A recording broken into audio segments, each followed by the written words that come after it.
नमस्कार। मैं रीना शर्मा अपने YouTube चैनल सुनी अनसुनी में आप सबका स्वागत करती हूँ। दोस्तों, हमारे देश में हनुमान जी के भी कई सिद्ध पीठ हैं। 10 सिद्ध पीठों में सबसे जो प्रसिद्ध सिद्ध पीठ है वो है मेहंदीपुर का बालाजी, जहाँ बालाजी में हनुमान जी स्थित हैं। ये राजस्थान के दौसा जिले में स्थित है मेहंदीपुर का बालाजी, और बहुत ही फेमस मंदिर है जहाँ पर भूत प्रेतों बाधाओं वगैरह से मुक्ति मिलती है लोगों को, ऐसा इनकी मान्यता है। और उनके भक्त भी बहुत बड़ी संख्या में स्थित हैं। यहाँ पर 1000 साल पहले सौताही जो धरती से निकली थी, 3 मूर्तियां निकली थी। एक है बालाजी की, एक है प्रेतरा सरकार, और एक कोतवाल जी जिन्हें भैरव जी भी कहा जाता है। इन 3 की मूर्तियां सौताई निकली थी, और इनकी बहुत प्रसिद्धि है कि यहाँ पे जो आता है उसकी सभी बाधाएं जिंदगी की समाप्त हो जाती हैं।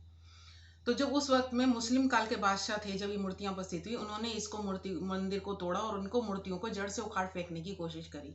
तो इसके में कहा जाता है कि जब जब मुस्लिमों ने उनके उखाड़ने की कोशिश करी, त्यों त्यों उनकी जड़ गहरी होती चली गई। मूर्तियां जहां स्थापित थी, जहां से निकली थी, उनकी जड़ इतनी गहरी कि वो जितनी खोदते जाते उनकी जड़ उतनी गहरी जाती। वो उन्हें उखाड़ ही नहीं फेंक पाए, जो उनकी ये थी कि मूर्ति ध्वस्त कर देंगे या उखाड़ फेंकेंगे।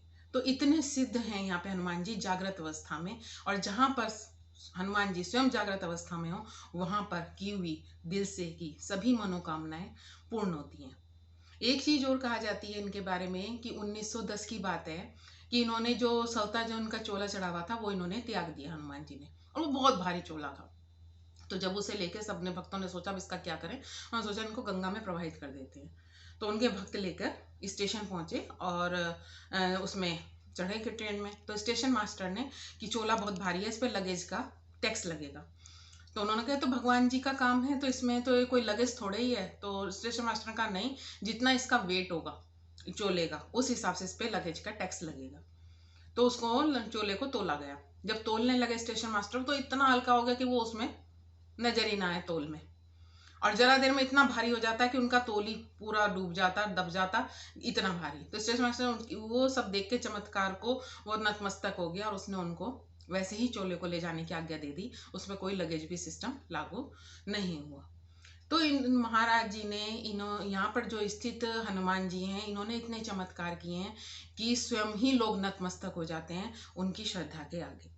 और दूर दूर से लोग यहाँ पर, जिन पे भी ओपरे का कहते हैं, ओपरे का साया है या कुछ है, वो उसको दूर करने के लिए यहाँ पर दूर दूर से विदेशों तक से लोग आते हैं। और जो यहाँ पर लोग आते हैं उनको कहते हैं कि 40 दिन का व्रत नियम लेना होता है। वो सब स्वयं से ही जो प्याज है, अंडा, शराब वगैरह ये सब छोड़ देते हैं। और उनका जो एक बार जाने लगता है वो हमेशा का उनका मुरीद हो जाता है, और वो जाता ही जाता है उनके दरबार में हाजिरी लगाने के लिए। तो जय बालाजी, सब उन पे कृपा बनाए रखें। दोस्तों, अगर आपको मेरी वीडियो अच्छी लगी हो तो प्लीज़ सब्सक्राइब करना ना भूलें। नमस्कार।